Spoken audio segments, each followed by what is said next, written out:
Today I'm going to introduce you to some of the enhancements that have been made to the SRM functions that I've been developing. So first, I've just loaded up the functions and then I've connected to vCenter and now SRM.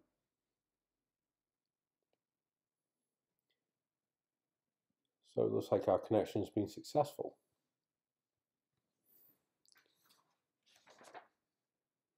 So the first thing we're going to do is one of the examples is a quick configuration report for SRM. So this is going to give us some information about the SRM installation overall. So let's wait for that to run. We'll just wait for a few moments for it to complete. And here we see the information we've extracted. So the first piece, we have some information on the SRM site itself, the primary site, and then the site that we're connected to, including versions and build numbers, the recovery plans, their status and protection groups associated with them, similar information for the protection groups, and then for the protected VMs themselves, the actual VMs, their current status and configuration, as well as protection groups and plans and recovery status settings that we have where appropriate.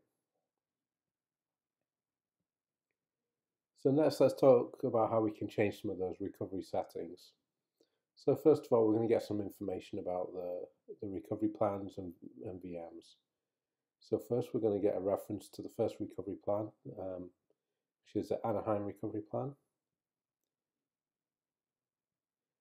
You see here, we've got the name. We can see that it has a couple of protection groups associated with it. So next, we actually get one of the VMs associated with that protection group. So what we'll do is actually, have a variable here for our protected VM, and then we're going to take a recovery plan and get all the protected VMs associated with that, and then we'll just select the first one from that list. Looks like we have a slight typo there. Let me correct that, get rid of that extra pipe symbol there. Okay, so now we have a protected VM. Let's check that out. And we can actually have a look at the name of the VM as well. So WebU 14.0.0.1.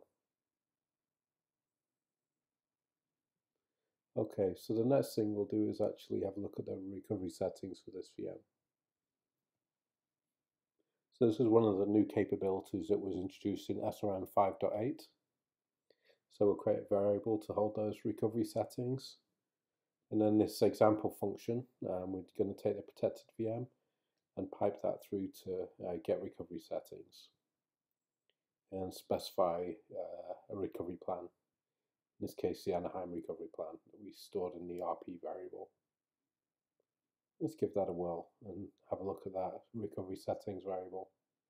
See what kind of information we can see from that in that. Okay, so you can see we have information like the recovery priority. This is the highest priority machine, various timeouts, and here you can see we have a reference to an actual call out. Let's go have a look at that in the web client, and if we drill down, we should be able to see that information in here. So this is a WebU 14.0.0.1. We drill down into that. You see we have the highest priority group, and we have a power on step, post power on.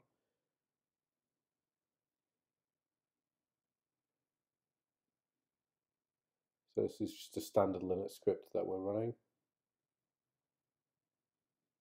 So let's have a look at that in a little bit more detail.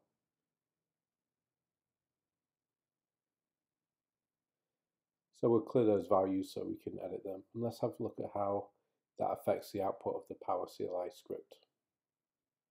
So let's switch back to our PowerCLI window. And we'll retrieve those recovery settings again. And you can see here a couple of changes. The recovery priorities changed, and we've lost that post power on call out entry that we did have here. So what we'll do now, we'll actually go ahead and we'll set the recovery priority to highest, and we'll actually add in a new command.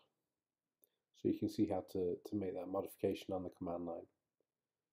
So simply enough, recovery settings dot recovery priority, set that to highest. So we have highest, high, normal, lower, and lowest. And we use one of the new functions again, new SRM command here. So we actually pass in the command that we want to run and a short description.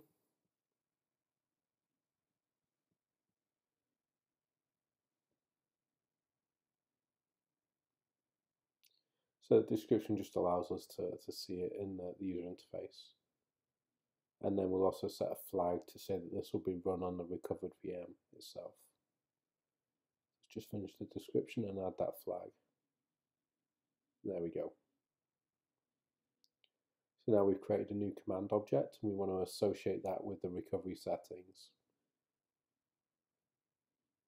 So let's add that post-recovery command to the recovery settings. So this is what the actual command is going to look like. You see, we've set default timeouts and so on.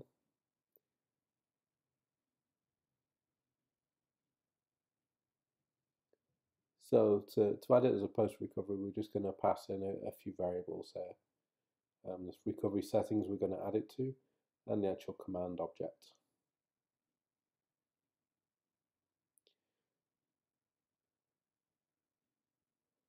So now the recovery settings, we've set the priority and we've added the command to it.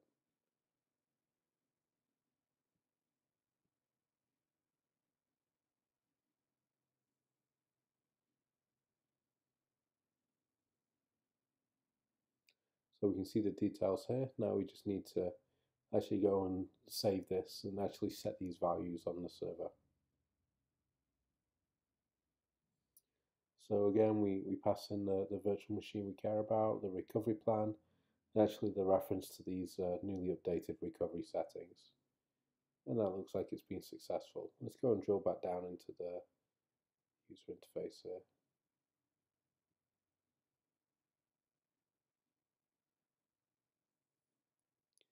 So you can see that we've set the highest priority and we have a post-recovery step. Let's go and actually have a look at that in detail. See, that's going to run on the recovered VM and with the settings we specified.